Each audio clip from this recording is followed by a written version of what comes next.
আসসালামু আলাইকুম। নেত্রকোনা সরকারি বালিকা উচ্চ বিদ্যালয়ের অনলাইন ক্লাসে স্বাগত জানাচ্ছি। আমি রওশন জাহান, সহকারী শিক্ষক ভৌত বিজ্ঞান, নেত্রকোনা সরকারি বালিকা উচ্চ বিদ্যালয়, নেত্রকোনা। সুপ্রিয় শিক্ষার্থীবৃন্দ, আশা করি তোমরা ভালো আছো, সুস্থ আছো, নিরাপদে আছো। আলহামদুলিল্লাহ, আমিও ভালো আছি। আজ তোমাদের সাথে আলোচনা করব নবম দশম রসায়ন পাঠ্য বইয়ের তৃতীয় অধ্যায়। গত ক্লাসে তোমাদের সাথে আলোচনা করেছিলাম বোরের পরমাণু মডেল, রাদারফোর্ডের পরমাণু মডেল সম্পর্কে। এরই ধারাবাহিকতায় আজ তোমরা জানবে পরমাণুর শক্তি স্তরের ইলেকট্রন বিন্যাস, উপশক্তি স্তরের ধারণা আর পরমাণুতে ইলেকট্রন বিন্যাসের নীতি। প্রথমেই আমরা জানি পরমাণুর শক্তি স্তরের ইলেকট্রন বিন্যাস। বোরের মতবাদ অনুসারে যে শক্তি স্তরের কথা বলা হয়েছে সেটাকে আমরা বলি প্রধান শক্তি স্তর। প্রধান শক্তি স্তরকে এন দ্বারা প্রকাশ করা হয়। আর প্রতিটি শক্তি স্তরে ইলেকট্রনের সর্বোচ্চ ধারণ ক্ষমতা থাকে 2n²। লক্ষ্য করো, প্রথম শক্তি স্তরকে আমরা বলি কে শেল বা কে শক্তি স্তর। এখানে n এর মান হয় 1। দ্বিতীয় শক্তি স্তর অর্থাৎ n = 2 যদি হয় তখন সেটা হয়ে যায় এল শেল বা এল শক্তি স্তর। n = 3 হলে তৃতীয় শক্তি স্তর, এটাকে বলবো এম শেল বা এম শক্তি স্তর। আর n = 4 হলে চতুর্থ শক্তি স্তর বা এন শেল। লক্ষ্য করো, n = 1 হলে এটা হবে প্রথম শক্তি স্তর।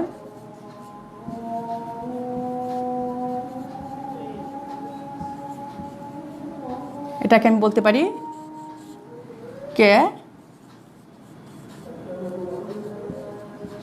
শক্তি স্তর। এখন এই শক্তি স্তরে সর্বোচ্চ কটি ইলেকট্রন থাকবে? যেহেতু আমরা বলছি 2n² সর্বোচ্চ ইলেকট্রন ধারণ ক্ষমতা 2, n এর মান যেহেতু 1² 2, অর্থাৎ প্রথম শক্তি স্তরে ইলেকট্রন হচ্ছে 2টি। এখন আমরা দেখব দ্বিতীয় শক্তি স্তরে কি হয়।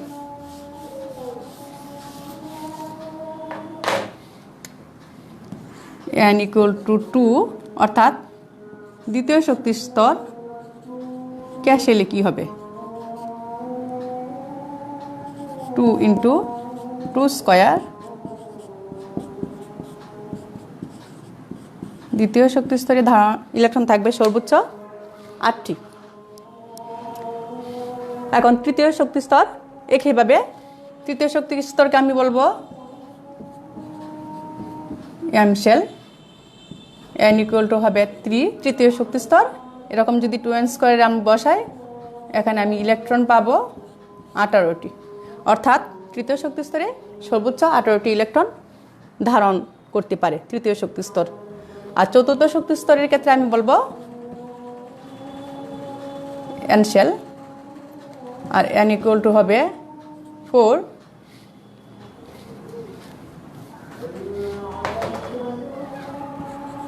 n = 4 হলে 2n² এখানে বসিয়ে নাও, 2 × 4²। 4 × 4 = 16, 32টি ইলেকট্রন। অর্থাৎ প্রথম শক্তি স্তরে আমি এন শেল কে শেলে 2টি ইলেকট্রন পাবো সর্বোচ্চ, এল শেলে থাকবে সর্বোচ্চ 8টি ইলেকট্রন দ্বিতীয় শক্তি স্তর। তৃতীয় শক্তি স্তরে সর্বোচ্চ 18টি ইলেকট্রন থাকবে। আর চতুর্থ শক্তি স্তর এন শেলে থাকবে সর্বোচ্চ 32টি ইলেকট্রন। এখন প্রতিটি শক্তি স্তর আবার কতগুলো উপশক্তি স্তরে বিভক্ত থাকে, কতগুলা উপশক্তি স্তর নিয়ে একটা শক্তি স্তর থাকবে।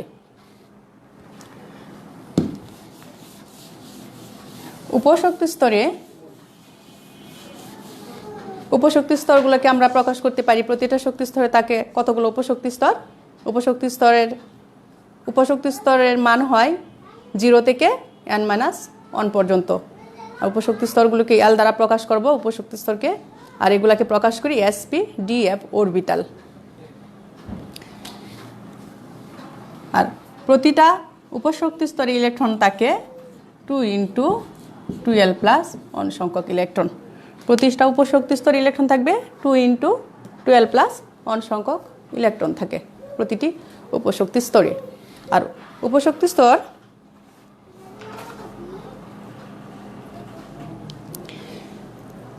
স্তরকে আমরা বুঝাবো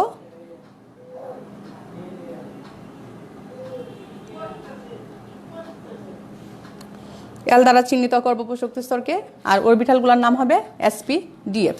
দেখো উপশক্তি স্তর কি তারও আগে আমরা একটু বিষয় নিয়ে আলোচনা করব। যেমন দেখো 46 পৃষ্ঠা,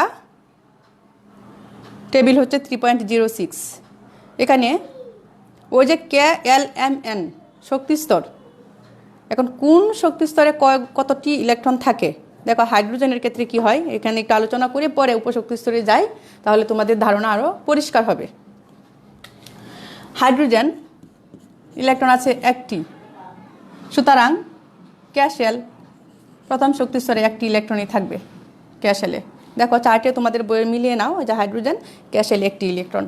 হিলিয়ামের ক্ষেত্রে কি হয়, হিলিয়ামের যেহেতু ইলেকট্রন আছে 2টি, সুতরাং হিলিয়ামের ক্ষেত্রে ক্যাশেল প্রথম শক্তি স্তরে 2টি ইলেকট্রন থাকবে, কারণ প্রথম শক্তি স্তর সর্বোচ্চ 2টি ইলেকট্রনই ধারণ করতে পারে। অনুরূপভাবে দেখো লিথিয়াম, বইয়ের দিকে তাকাও তোমরা, চোখের দিকে 46 পৃষ্ঠা 3.06। লিথিয়ামের ক্ষেত্রে প্রথম শক্তি স্তরে থাকে 2টা, যেহেতু লিথিয়ামের ইলেকট্রন বিন্যাস 3, ইলেকট্রন সংখ্যা 3টি, ক্যাশেলে যাবে 2টি ইলেকট্রন, আর এল শেলে পরবর্তী শেল বা পরবর্তী স্তর ইলেকট্রন স্তর এল শেলে যাবে একটি ইলেকট্রন। বেরিলিয়ামের ক্ষেত্রে প্রথম শক্তি স্তরে 2টি, পরবর্তী শক্তি স্তর এল শেলে চলে যাবে 2টি, অর্থাৎ বেরিলিয়ামের ইলেকট্রন সংখ্যা হচ্ছে 4টি। এভাবে সবগুলা ইলেকট্রন বিন্যাসই হবে, আর্গন পর্যন্ত ঠিক একই নিয়মে হবে। যেমন দেখো আর্গন প্রথম শক্তি স্তরে সর্বোচ্চ 2টি ইলেকট্রন আছে, পরের শক্তি স্তর এল শেলে বা এল শক্তি স্তরে 8টি ইলেকট্রন যাচ্ছে, বাকি থাকে আরও 8টি ইলেকট্রন, যেহেতু আর্গনের ইলেকট্রন সংখ্যা হচ্ছে 18। তো পরবর্তী শক্তি স্তর এম শেল, এম শক্তি স্তরে যাচ্ছে বাকি 8টি ইলেকট্রন। কিন্তু ঝামেলা শুরু হয়ে যায় কোথায় থেকে, পটাশিয়াম, ক্যালসিয়াম, পরবর্তী যে ইলেকট্রনগুলো থাকে, পরবর্তীতে যে মৌলগুলো থাকে সেখানে ইলেকট্রন বিন্যাস করতে গেলে আমরা একটু ঝামেলায় পড়ে যাই। দেখো কি ঝামেলা, যেমন পটাশিয়াম আছে, পটাশিয়ামের ইলেকট্রন সংখ্যা হচ্ছে 19টি। তো 19 হইলে প্রথম শক্তি স্তরে 2টি ইলেকট্রন গেল, লক্ষ্য করো।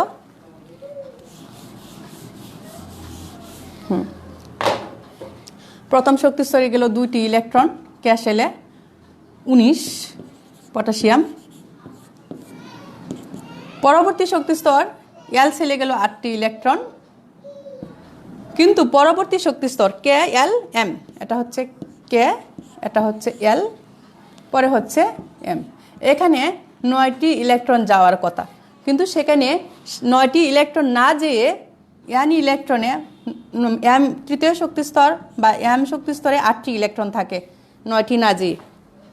আর বাকি যে 19তম ইলেকট্রন, 8টি ইলেকট্রন যা 19তম ইলেকট্রন চলে যায় এন শেল বা চতুর্থ শক্তি স্তরে। কেন এরকম হয়? আবার দেখো পটাশিয়াম, ক্যালসিয়ামের ক্ষেত্রে একই অবস্থা, কে শেলে যাবে 2টি ইলেকট্রন, এল শেলে যাবে 8টি ইলেকট্রন, এম শেলে যাচ্ছে 8টি ইলেকট্রন, বাকি 2টি ইলেকট্রন থাকে চলে যায় এম এন শেলে। স্ক্যান্ডিয়ামেও একই অবস্থা হয়, কে শেলে থাকে 2টি, স্ক্যান্ডিয়াম 21, কে শেলে যায় 2টি, এল শেলে যাবে 8টি, এম শেলে যায় 8টি, বাকি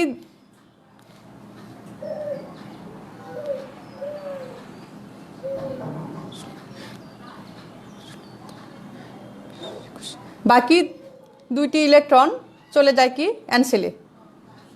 এন শেলে যে পরবর্তী ইলেকট্রন চলে আসে এখানে এম শেলে একটি, অর্থাৎ এখানে হবে 9টি ইলেকট্রন স্ক্যান্ডিয়ামের ক্ষেত্রে।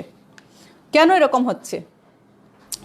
অথচ আমাদের আগের সিস্টেমে হলে এম শেলে সবগুলো ইলেকট্রন থাকার কথা, কিন্তু এরকম না হয়ে 2টি ইলেকট্রন চলে যাচ্ছে এন শেলে এবং পরবর্তী 21তম ইলেকট্রনটি আসছে m শেলে এসে হচ্ছে 8-এর জায়গায় 9টি ইলেকট্রন। তো এরকম কেন হচ্ছে সেটি বোঝার জন্য আমাদের উপশক্তি স্তরের ধারণা থাকতে হবে। উপশক্তি স্তর সম্পর্কে যদি ধারণা পরিষ্কার হয় তাহলে আমরা এই বিষয়গুলো বুঝতে পারবো। এখন দেখো উপশক্তি স্তর নিয়ে কথা বলি আমরা। ওই যে প্রতিটা উপশক্তি স্তরে সর্বোচ্চ ইলেকট্রন থাকে 2 × 12 + 1 সংখ্যক ইলেকট্রন।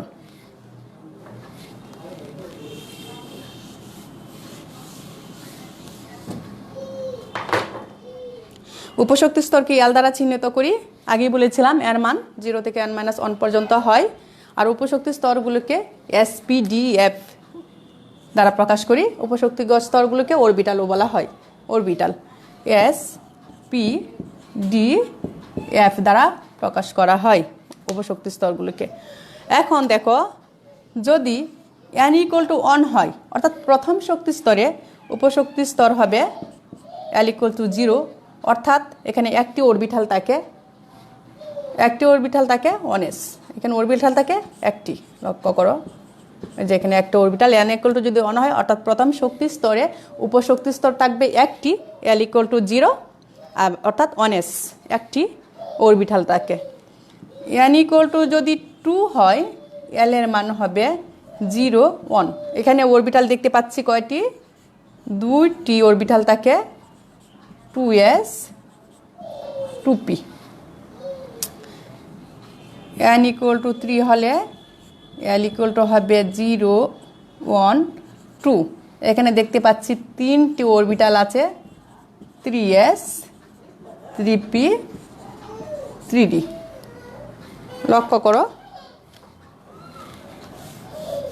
উপরে চলে যাই। n = যদি 4 হয় l এর মান হবে 0 1 2 3। অর্থাৎ এখানে আছে 4টি অরবিটাল 1 2 3 4 4টা অরবিটাল আছে 4s 4p 4d 4f। এখন প্রতিটি উপশক্তি স্তরে ইলেকট্রন থাকে 2 × 12 + 1 সংখ্যক। প্রতিটি শক্তি স্তর কতগুলো উপশক্তি স্তরে বিভক্ত। এই যে বললাম উপশক্তি স্তরগুলোকে প্রকাশ করবে SPDF দ্বারা। আর প্রতিটা শক্তি স্তরে যে সংখ্যক উপশক্তি স্তর থাকবে সেগুলোতে যতগুলো ইলেকট্রন থাকে সেগুলোকে যদি আমি যোগ করে দেই তাহলে প্রতিটা শক্তি স্তরের মোট ইলেকট্রন পাবো, অর্থাৎ 2n² সংখ্যক ইলেকট্রন পেয়ে যাব আমরা। দেখো আর একটু ক্লিয়ার হবে যদি তোমরা আবার একটা বইয়ের দিকে তাকাও। 48 পৃষ্ঠায় দেখো একটা টেবিল দেওয়া আছে 3.07। এখানে আছে শক্তি স্তর n, শক্তি স্তর অনুযায়ী উপশক্তি স্তর l এর মান, l অনুযায়ী অরবিটালের নাম, অরবিটালের প্রতীক, অরবিটালে মোট ইলেকট্রন সংখ্যা। আমি তোমাদের আগেই বলেছিলাম প্রতিটা অরবিটালে মোট ইলেকট্রন সংখ্যা হবে 2 × 12 + 1। দেখো 2 × 12 + 1 সংখ্যক ইলেকট্রন থাকে প্রতিটি অরবিটালে।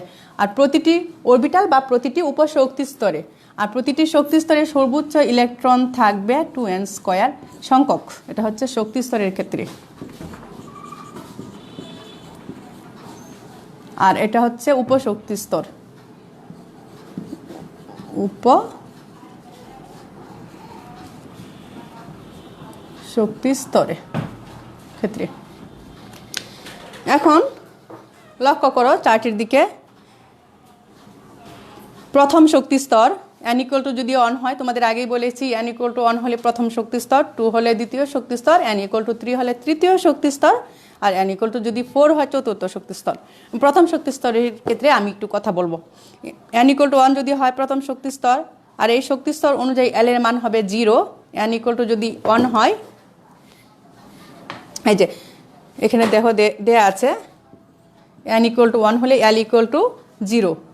এই যে পরের দিকে তাকাও, l অনুযায়ী অরবিটালের নাম s, ওই যে s, আর অরবিটালের প্রতীক হচ্ছে 1s। আর এখানে সর্বোচ্চ ইলেকট্রন থাকবে 2টি। কিভাবে থাকে দেখো, যেহেতু আমি বলেছিলাম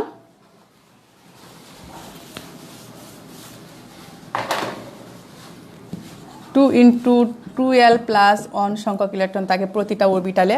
এখন s অরবিটালের ক্ষেত্রে কি হবে? s অরবিটালের ক্ষেত্রে l ইকুয়াল টু হবে 0। s অরবিটালে l এর মান হয় 0, 2 ইন্টু l এর মান যেহেতু 0 যোগ 1 সমান 2, 0 যোগ 1 সমান হয় কি 2। অর্থাৎ s অরবিটালে সর্বোচ্চ ইলেকট্রন থাকবে কয়টি? 2টি। s অরবিটালে সর্বোচ্চ 2টি ইলেকট্রন থাকতে পারে। এখন দেখো p অরবিটাল বা দ্বিতীয় শক্তি স্তরের ক্ষেত্রে আমি কথা বলি। n ইকুয়াল টু যদি 2 হয়, l এর মান হবে 0, 1। লক্ষ্য করো, মুছে দেই।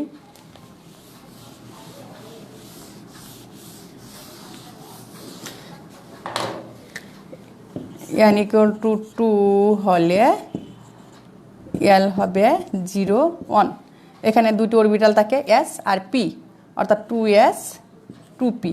এখন s অরবিটালে সর্বোচ্চ 2টা ইলেকট্রন থাকে, এটা আমরা জানি। p অরবিটালে কয়টি থাকে দেখো। p 2pর ক্ষেত্রে l এর মান হবে 2pর ক্ষেত্রে l এর মান হবে 1। এখন 2p ওই যে আমি এই সূত্রে বসিয়ে দিব প্রতিটা অরবিটালে সর্বোচ্চ কয়টি ইলেকট্রন থাকে। 2 ইন্টু 2, এই ক্ষেত্রে l এর মান হচ্ছে 1 যোগ 1, 2 যোগ 1,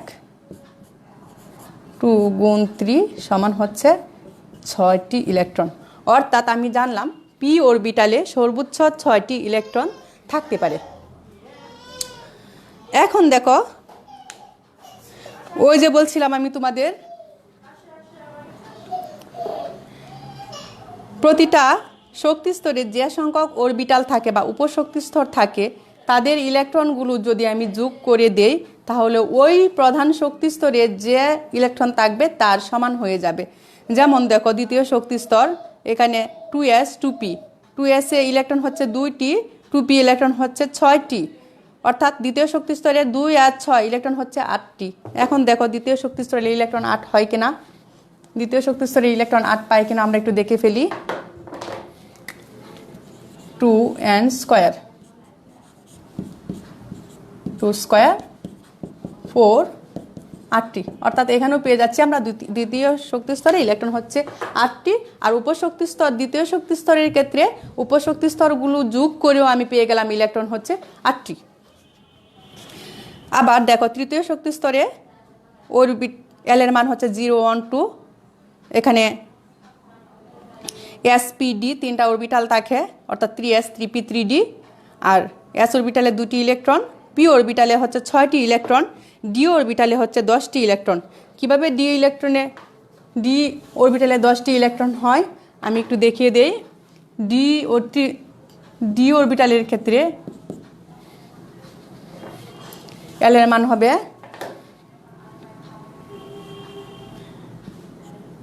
d এর ক্ষেত্রে l এর মান হবে 2। তো 2 ইন্টু 12 প্লাস 1, 2 ইন্টু 2 যোগ 1, 2 4 যোগ 1 সমান কি হয় 2 গুণ 5, অর্থাৎ 10টি ইলেকট্রন। লক্ষ্য করো l ইকুয়াল টু 2 হবে d অরবিটালের ক্ষেত্রে। আর তো l এর মান বসিয়ে দিলাম, l এর জায়গায় 2 বসিয়ে দিলাম। 2 দুগুণে 4 আর যোগ 1, সূত্রের 1, 4 যোগ 1 5, 5 দুগুণে 10, 10টি ইলেকট্রন। অর্থাৎ d অরবিটালে সর্বোচ্চ 10টি ইলেকট্রন থাকতে পারে। সুতরাং দেখো তৃতীয় শক্তি স্তরে বলেছিলাম 18টি ইলেকট্রন থাকে। এখন তৃতীয় শক্তি স্তরে 3টা অরবিটাল থাকে। অরবিটালগুলো যদি আমি যোগ করে দেই, অরবিটালগুলো s অরবিটালে 2টি, p অরবিটালে 6টি, d অরবিটালে 10টি ইলেকট্রন, অর্থাৎ টোটাল আমি পাবো 18টি ইলেকট্রন। এভাবে সবগুলো একই নিয়মে হবে।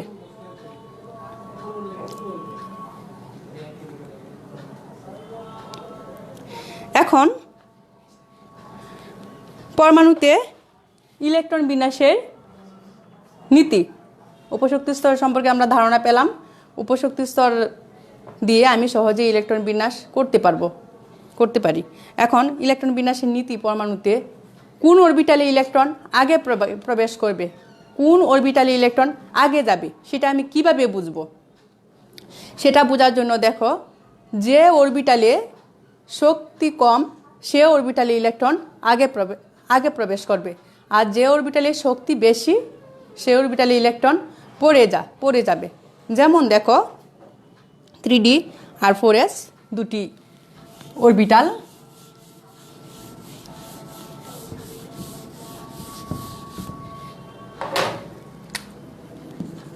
3D আর 4s দুটি অরবিটাল, কোন অরবিটালে ইলেকট্রন আগে যাচ্ছে এটা জানার জন্য আমার প্রধান শক্তি স্তর n, প্রধান শক্তি স্তরকে আমি প্রকাশ করি n দ্বারা, আর উপশক্তি স্তরকে প্রকাশ করি l দ্বারা। এখন প্রধান শক্তি স্তর n আর উপশক্তি স্তর l এর দুটি যদি যোগ করে দেই, যার মান বেশি হবে সেটি হচ্ছে উচ্চ শক্তি স্তর উচ্চ শক্তির অরবিটাল, এবং যার n প্লাস l এর মান অর্থাৎ প্রধান শক্তি স্তর ও উপশক্তি স্তরের যোগফল যার কম হবে সেটি হচ্ছে নিম্ন শক্তির অরবিটাল। এখন 3D আর 4s এর ক্ষেত্রে লক্ষ্য করো, n এর মান হচ্ছে 3, প্রধান শক্তি স্তর 3, আর d এর ক্ষেত্রে হয় 2, d এর মান l = 2, 3D এর ক্ষেত্রে d এর ক্ষেত্রে l = 2 হবে, অর্থাৎ 5 এখানে। আর 4s এর ক্ষেত্রে কি হয়, প্রধান শক্তি স্তর 4, n এর মান হচ্ছে 4 যোগ s এর ক্ষেত্রে হচ্ছে l সমান 0 সমান হচ্ছে 4, অর্থাৎ আমরা এখানে দেখতে পাচ্ছি 3D অরবিটালের মান 5, n প্লাস l এর মান, আর 4s অরবিটালের ক্ষেত্রে n প্লাস l এর মান হচ্ছে 4।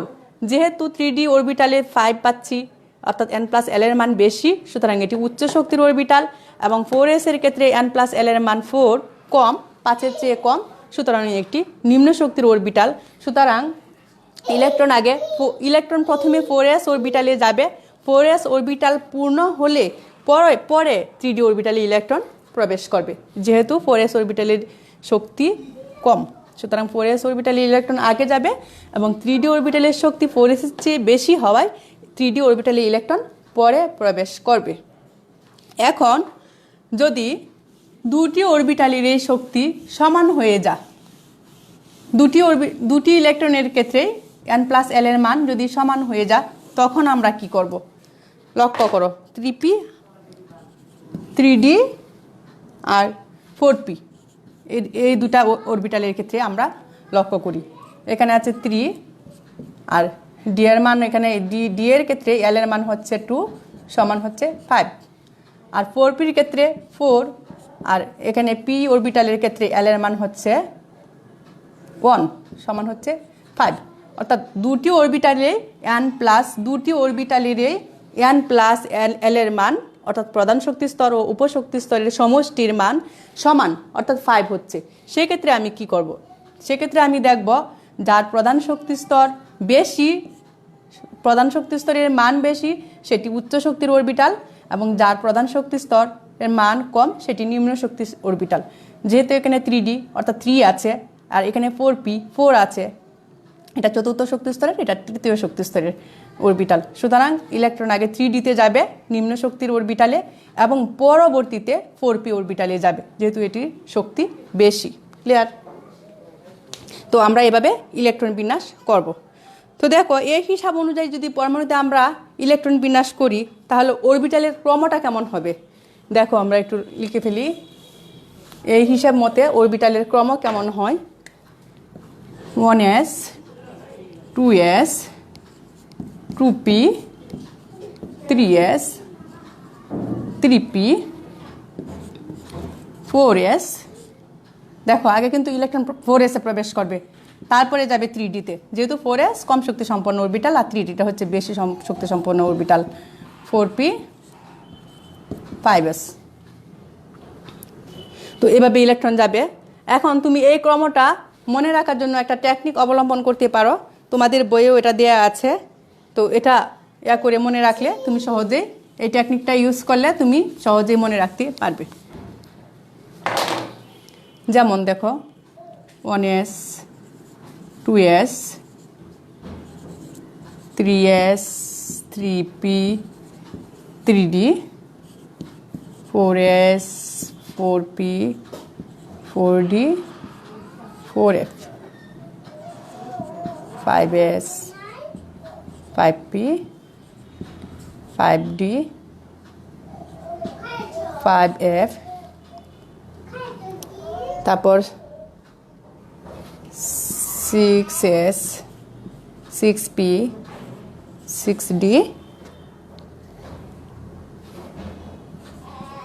7s 7p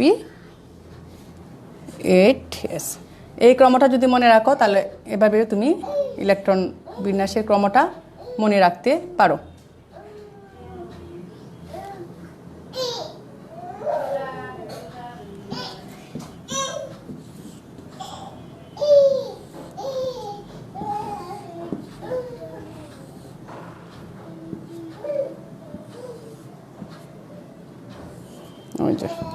লক্ষ্য করো বইয়ের দিকে মিলিয়ে নাও তুমি 1s 2s 2p 3s 3p 4s 3d 4p 5s 4d 5p 6s 4f 5d 6p 7s 5f 6d 7p 8s।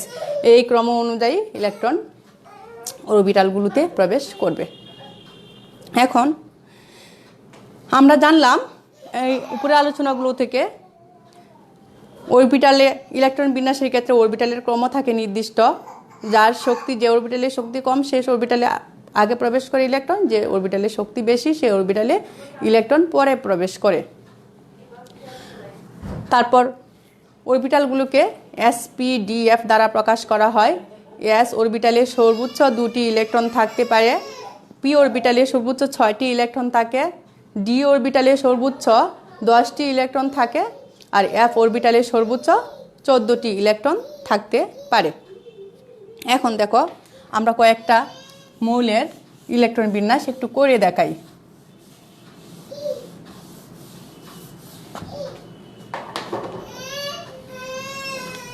Potassium electron সংখ্যা হচ্ছে 19। দেখো কি হয় 1s 2s 2p 3s 3p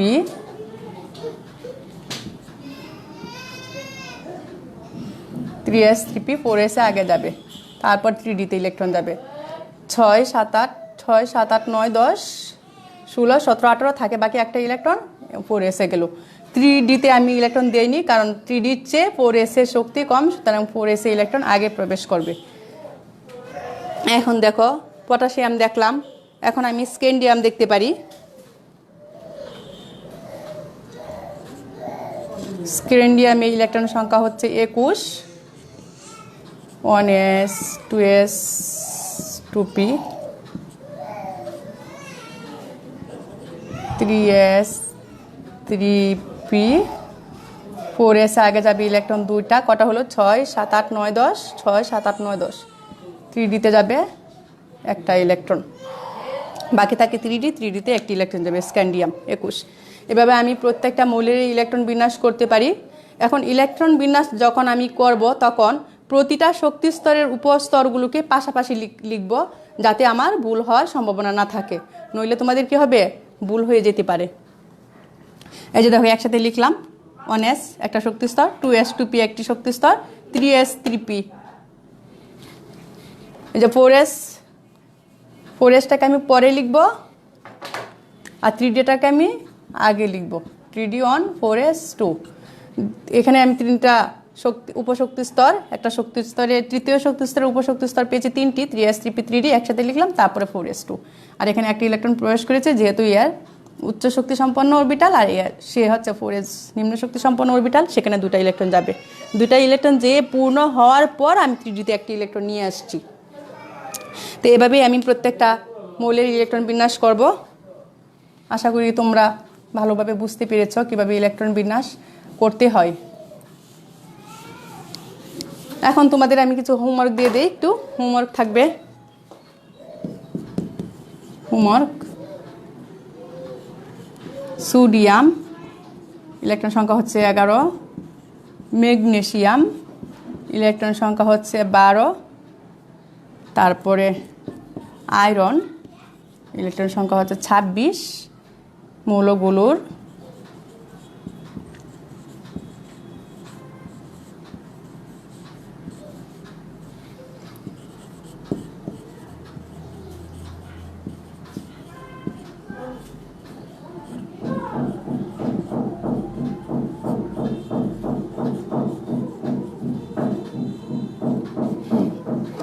sodium, magnesium, iron মৌলগুলোর electron বিন্যাস করে তোমাদের জন্য homework রইল।